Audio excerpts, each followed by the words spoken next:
Kupiansk में रूस ने बैक 1500 से ब्लास्ट कर यूक्रेन की सैन्य टुकड़ी को खत्म कर दिया।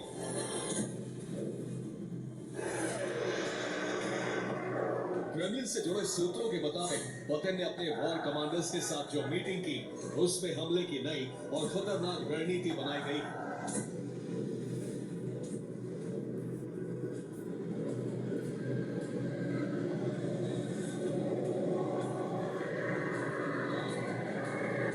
रिपोर्ट के मुताबिक अब रूसी सेना यूक्रेन पर बड़े गंभीर और विनाशकारी हमले करेगी। अब ड्रोन से कम हमले किए जाएंगे, आसमान से घातक बमों से बरसात की जाएगी ताकि यूक्रेन में ज्यादा से ज्यादा तबाही हो।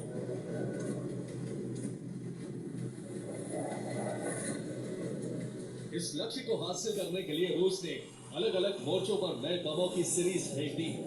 इसमें रूस के सभी घातक और विनाशकारी बम शामिल हैं।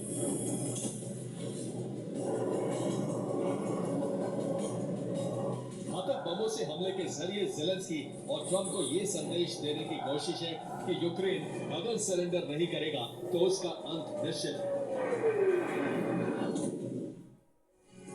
तो क्रेमलिन में पुतिन ने जो मीटिंग की है उसमें यह निर्णय लिया गया है कि अब रूस यूक्रेन में अपने घातक बमों से हमला करेगा ताकि यूक्रेन को साफ संदेश मिले कि अगर उसने सरेंडर नहीं किया है तो परिणाम बहुत भयावह होंगे।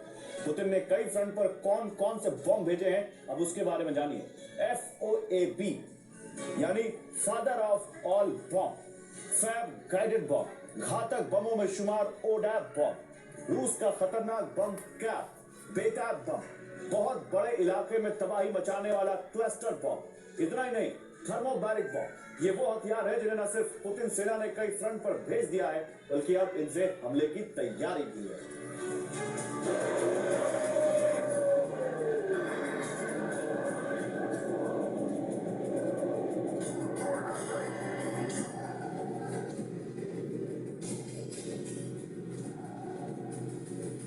रूस इन्हीं विनाशकारी बमों से यूक्रेन में तबाही मचाने की तैयारी कर चुका है।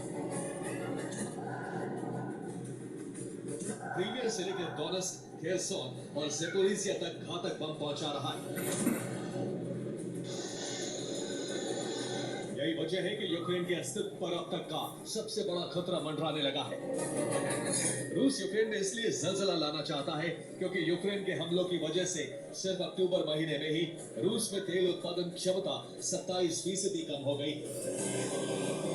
यही वजह है कि अब रूस के एनर्जी सेक्टर को घातक बमों से एक झटके में ही खत्म करना चाहता है।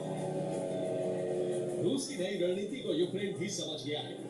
यही वजह है कि अब वो बड़े भूभाग में हमले कर रहा है ताकि रूसी सेना किसी एक जगह पर जमा न हो सके।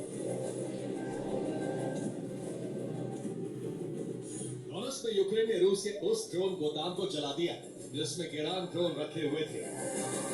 डीप्रो में यूक्रेन ने उस इमारत को तबाह